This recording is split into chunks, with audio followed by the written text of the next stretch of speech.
Hello. So in this video, I'll explain what is service in Kubernetes, how does Kubernetes NodePort service works, and what exactly happens when we run a curl command from our laptop in our project. Okay.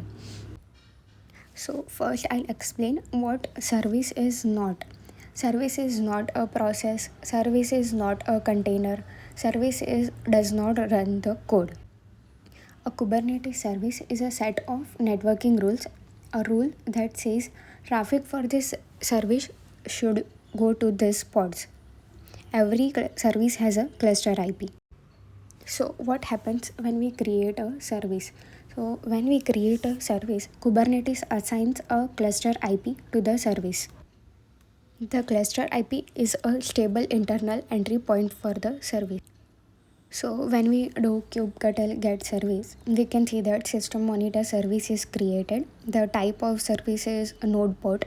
The cluster IP is assigned to the service, and the ports are 3007 is our node port and 8000 is our target port. So whenever service is created, node port is open on the node.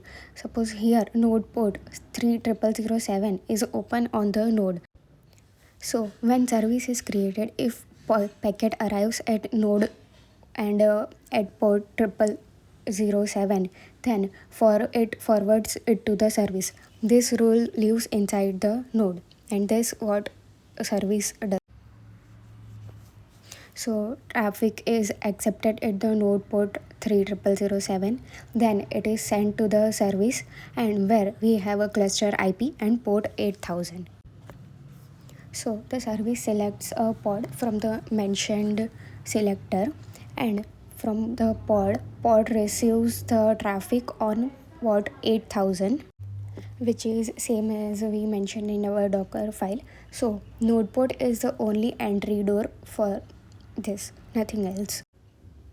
Inside the pod, the container is listening on port 8000 and FastAPI receives the request.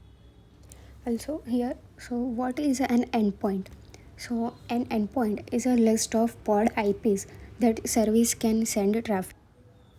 When we run kubectl get endpoints of the service, we see the endpoint 10 to 44.0.4 and port is 8000.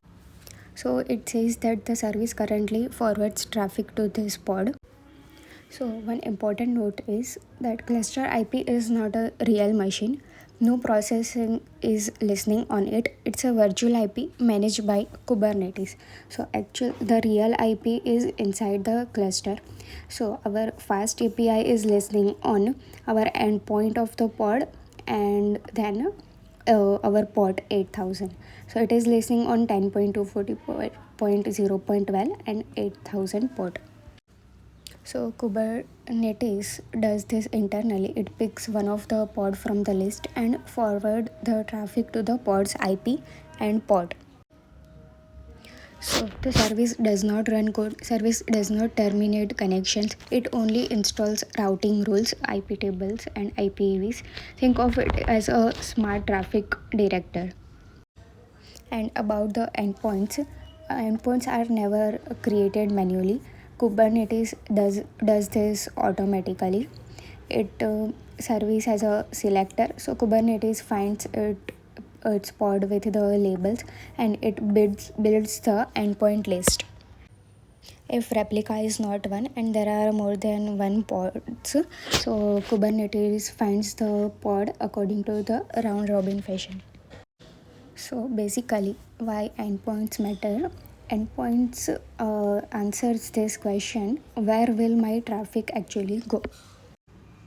So to finally summarize, a service provides a stable virtual IP and forwards traffic to pods, and endpoints are the actual pod's IP behind the service.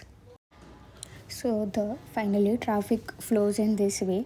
When we hit node IP and the port 3007 on node port, which is our node port, it transfers our traffic to service, and then service is cluster IP and our port is 8000, which is virtual. It transfers the traffic to the endpoint of the pod IP, and 8000 our port, which is a real endpoint.